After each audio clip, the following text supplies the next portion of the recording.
Bonjour à tous, je suis très content de vous retrouver pour cette nouvelle analyse détaillée du manga Mushoku Tensei. Nous sommes toujours dans le premier tome, nous venons dans les vidéos précédentes de faire le premier chapitre. Je vous promets qu'on ne va pas traiter chaque chapitre ainsi avec autant de détails, et notamment ce qui aura été dit au début, notamment dans les vidéos précédentes, n'aura pas à être répété, juste à y faire écho en fonction des développements à venir. Je parle notamment des 3 informations qui me semblent essentielles dans ce premier chapitre, celles que j'ai énoncées à la fin de la vidéo précédente. Je me permets de les reprendre une dernière fois, après comme j'ai dit, on y fera simplement écho. 1. Le manga positionne les enjeux personnels du personnage principal dès le titre et la première page, en mettant l'accent sur l'engagement dans la société et la vie active d'un point de vue professionnel. 2. Le personnage principal est caractérisé de manière extrêmement négative au regard du peu que l'on sait du fonctionnement de la société japonaise. On prend en compte que le premier public d'un auteur de manga japonais est le lectorat japonais, et qu'il partage les mêmes références, notamment d'un point de vue sociétal. Ce qui n'est pas notre cas pour nous en tant que lecteurs occidental, bien entendu. Je pense qu'un auteur s'adresse d'abord à un public qui partage ses références. Et en l'occurrence, le manga Mushoku Tensei n'est pas une œuvre qui est présentée et ou supposée avoir une portée universelle.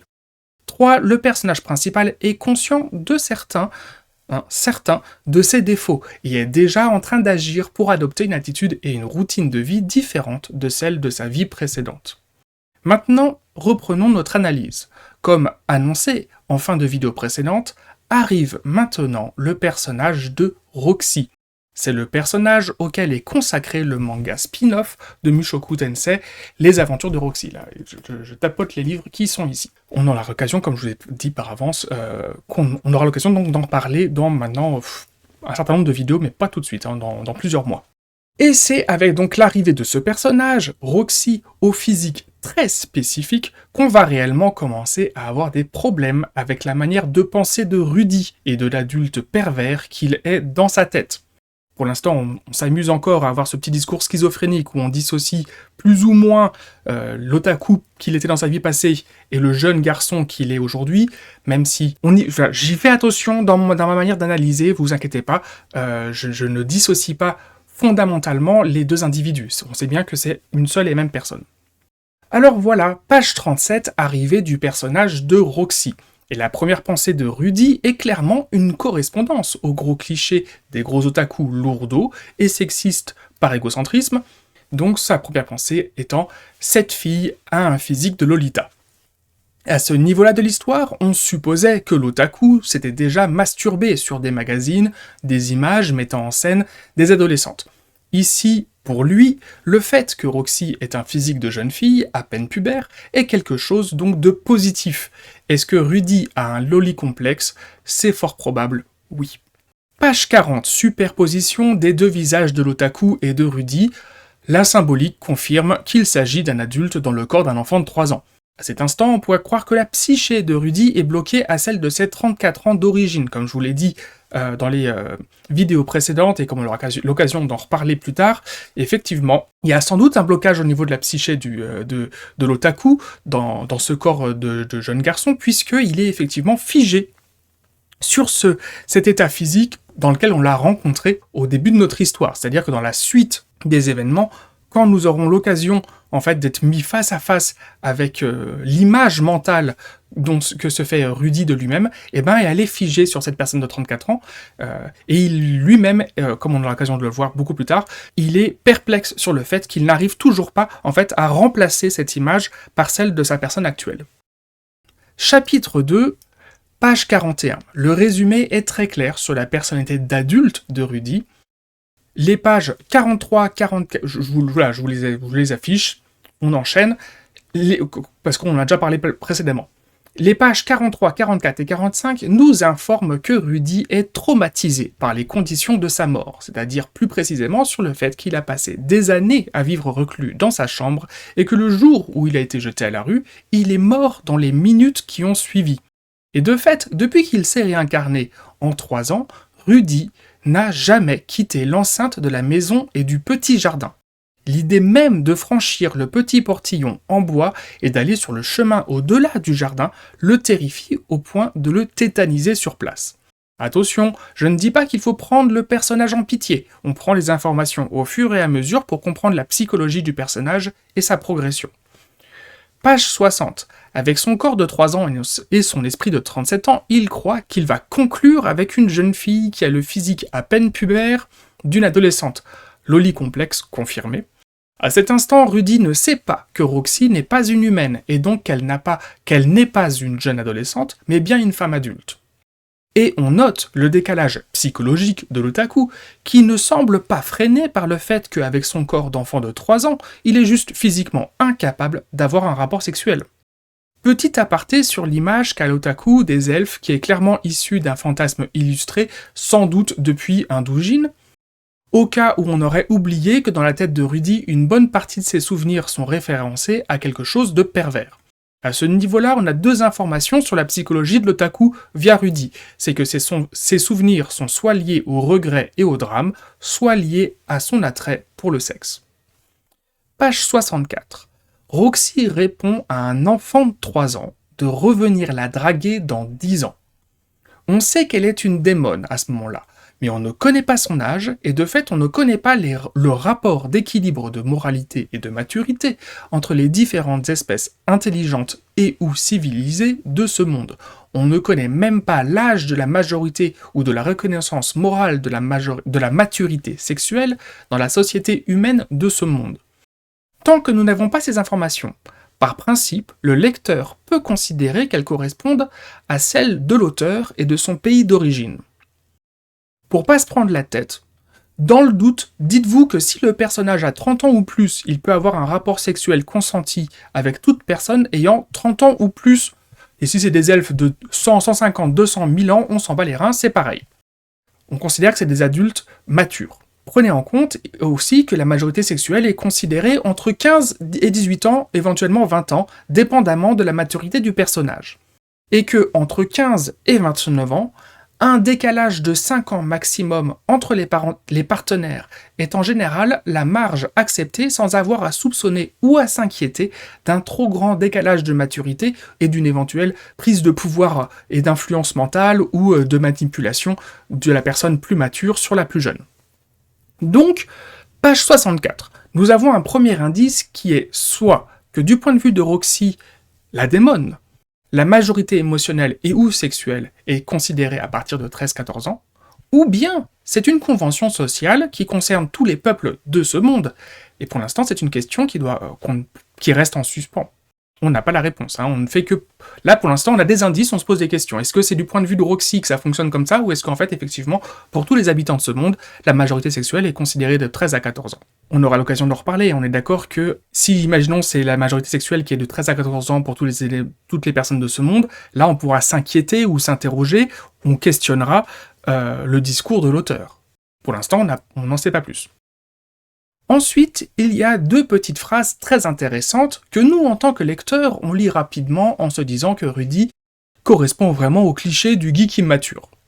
Les phrases étant « J'ai l'impression que mes techniques de drague interactive pourront me servir dans ce monde. Toutes les jolies filles méritent d'être courtisées.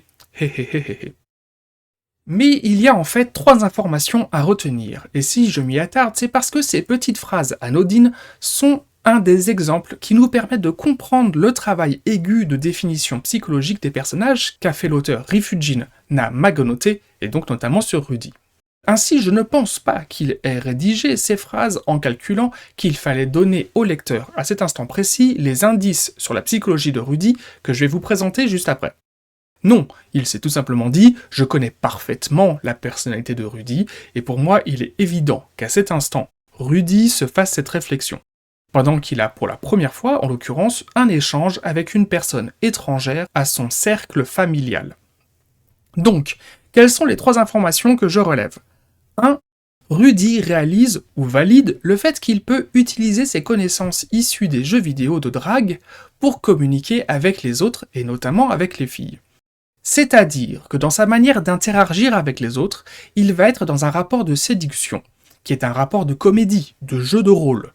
Et là, on ne parle pas que de la séduction avec un intérêt sexuel, mais bien de la séduction pour se faire bien voir socialement. Et ce mode de communication est une attitude feinte, ce qui nous amène au deuxième point.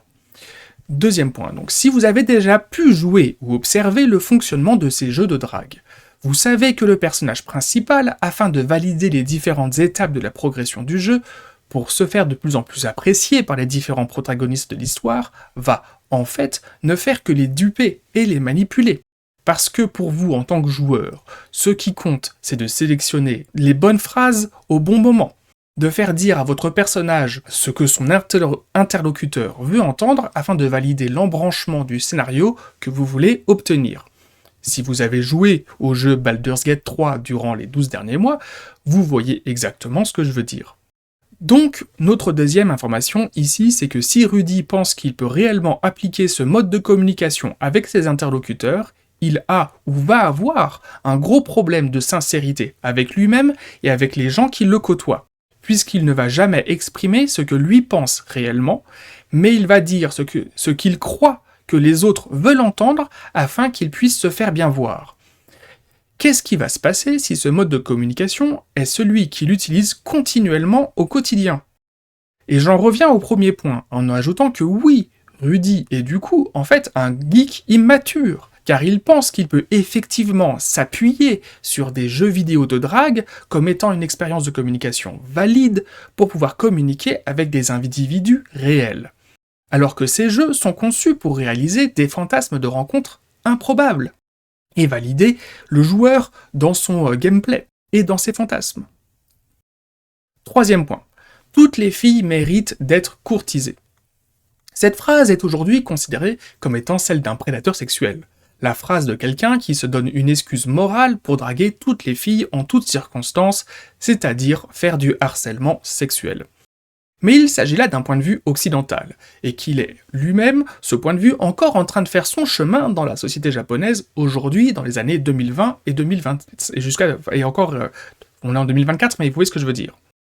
Mais rappelons-nous que cette phrase a été rédigée en 2014, il y a 10 ans, avant la libération de la parole des femmes sur le harcèlement sexuel quotidien qu'elles subissent, et harcèlement sexuel qui était à l'époque, et encore malgré tout, aujourd'hui, invisibilisé dans nos sociétés patriarcales.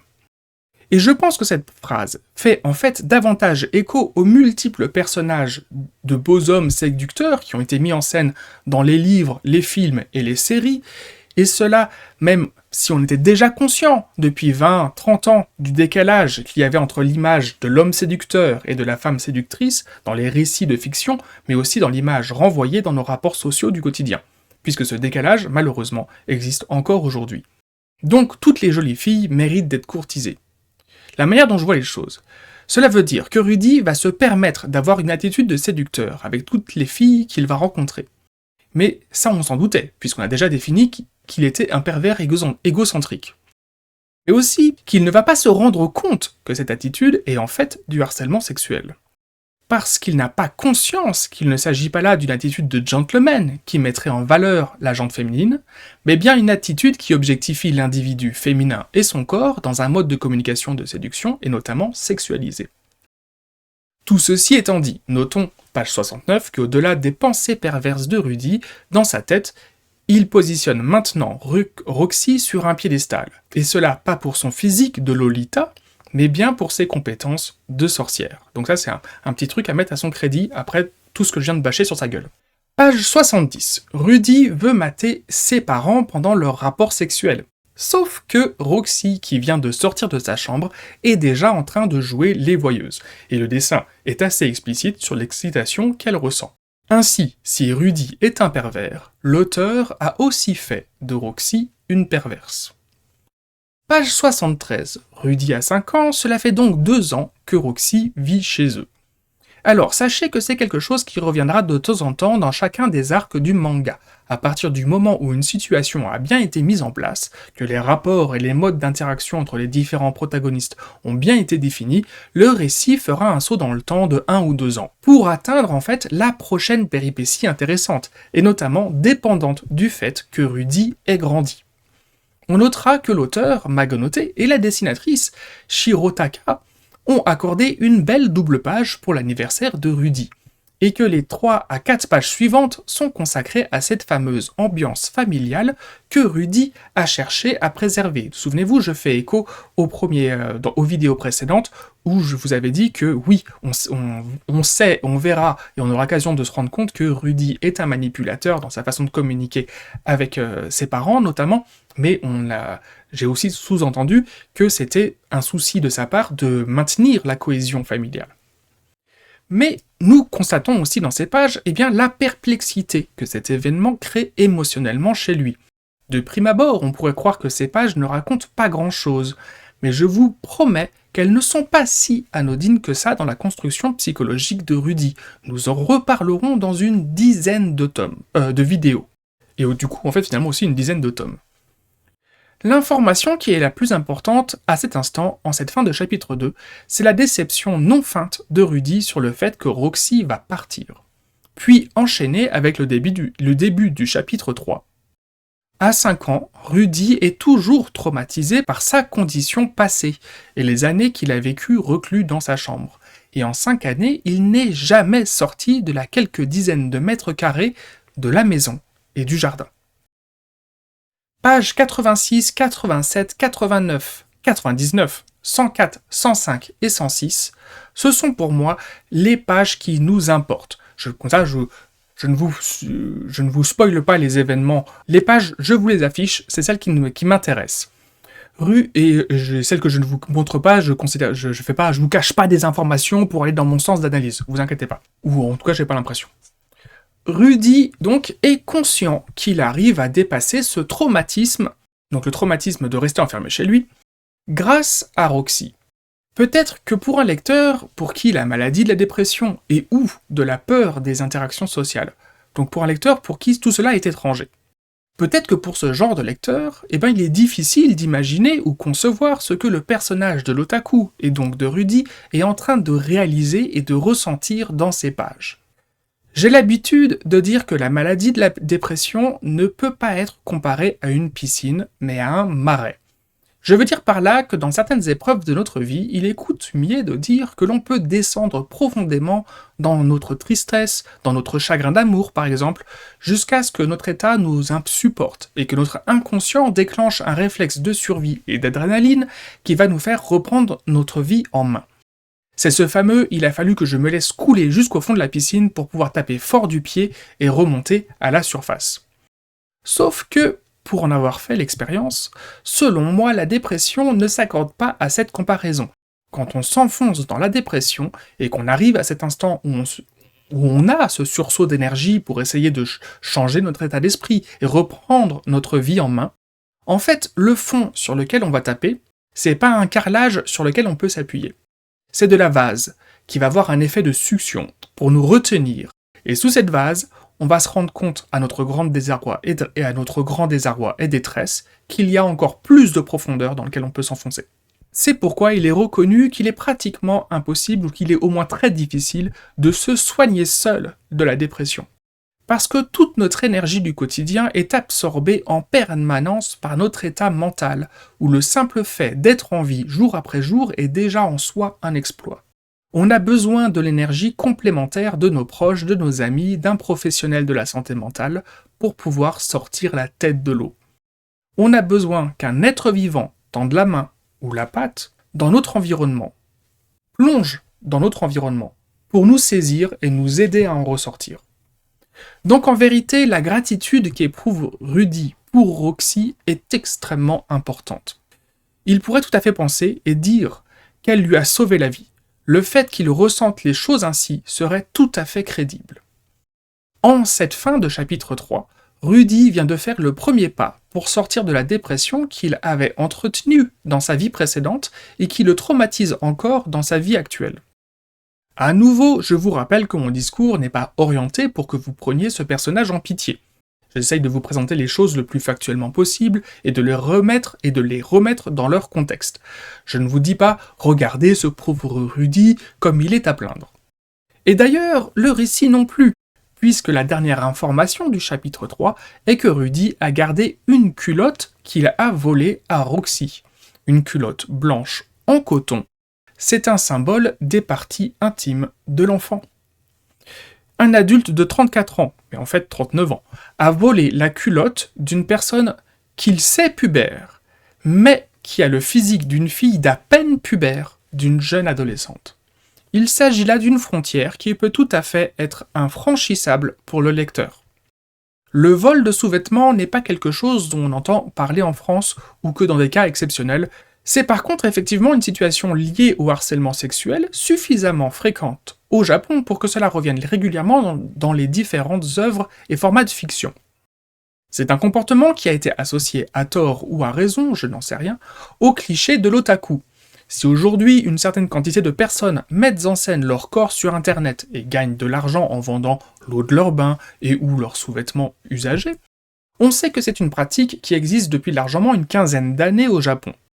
J'ajouterais qu'il ne s'agit certainement pas d'idées qui sont nées dans les têtes des idoles japonaises, mais plutôt dans les têtes de leurs managers. La mise en scène, voire la sacralisation des sous-vêtements des adolescentes n'a pas été inventée pour et par le manga Mushoku Tensei, on est d'accord. La ligne jaune sur laquelle se situe Rudy à cet instant, c'est qu'il est parfaitement conscient que ce qu'il a fait en volant la culotte de Roxy est mal. Nous le verrons plus tard, mais il est conscient qu'il s'agit là de harcèlement sexuel, et que c'est répréhensible. Par contre, je vous ai dit dans la vidéo précédente que niveau humour, l'auteur Magonote allait s'améliorer au fur et à mesure de l'histoire, mais qu'au début cela faisait grincer des dents. Eh bien, il s'agit de la culotte de Roxy en fait, dans le récit. Cette culotte va être mise en scène par Rudy d'une manière qui est supposée le faire passer pour un idiot. On verra ça dans la prochaine vidéo, notamment. Et il s'agit là volontairement de la part de l'auteur d'une mise en scène qui est supposée être comique. Sauf que, volontairement ou inconsciemment, l'auteur, via cette mise en scène, dans son manga à succès, participe à la banalisation du fantasme sur l'objet du sous-vêtement de la jeune adolescente. Et comme on n'est pas dupe, on sait que cette mise en scène, de la part des maisons d'édition, je parle pas que de Mushoku Tensei, mais d'un point de vue général, au Japon, permet d'avoir une excuse pour dire que c'est ok de fantasmer sur les sous-vêtements, car ce ne sont que des objets. Ce n'est pas comme si on fantasmait directement sur des jeunes filles et des adolescentes. Sauf que, en vérité, comme je le dis, on n'est pas dupe, on sait exactement que c'est ce qu'il se passe. La vaste majorité des mangas de type ecchi, c'est-à-dire coquin, voire érotique, ne prennent pas la peine de signaler que tous les protagonistes sont majeurs, parce que n'importe quel lecteur voit dès les premières pages que ce n'est jamais le cas. Ces mises en scène du fanservice sur les sous-vêtements, parfois accompagnées d'un discours argumenté, comme on a pu le voir dans le manga Butareba, permet aux maisons d'édition d'objectiver et sexualiser des jeunes filles et des adolescentes pour vendre des figurines, des posters, des magazines et toute autre sorte d'objets dérivés de la mise en scène de leurs sous-vêtements et de leur corps elle-même. Ainsi, du point de vue de l'auteur et de son public japonais, dans Mushoku Tensei, la ligne jaune n'est sans doute pas franchie. Pour le public occidental, a priori, oui.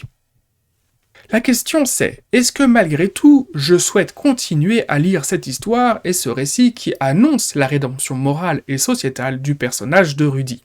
Oui ou non, vous faites ce que vous voulez. Et je ne pense pas qu'il soit un bon argument de faire l'analogie entre le fait de répondre non à cette question avec le fait de dire que c'est comme enfermer Rudy en prison à perpétuité et lui interdire toute forme de rédemption. En tant que lecteur et consommateur, on est tous libres de ne pas nous intéresser à une œuvre, un produit, ou même dire qu'il s'agit d'un boycott, c'est-à-dire qu'il s'agirait d'une décision dépendante de nos valeurs personnelles, morales, politiques ou que sais-je. Et cela sans pour autant induire que ceux qui souhaitent lire Mushoku Tensei le font dans une démarche volontaire ou non, qui validerait un discours sur la sexualisation sur les adolescentes et les jeunes filles. C'est, je pense, un débat sans réponse tranchée en tout cas, sur les questions suivantes. Est-ce que si l'auteur se montre critique envers le personnage de Rudy, il peut aussi mettre en scène ce fanservice sans se faire reprocher de le valider? Est-ce que l'intention de l'auteur prime sur la manière dont sera perçue et ou consommée l'œuvre?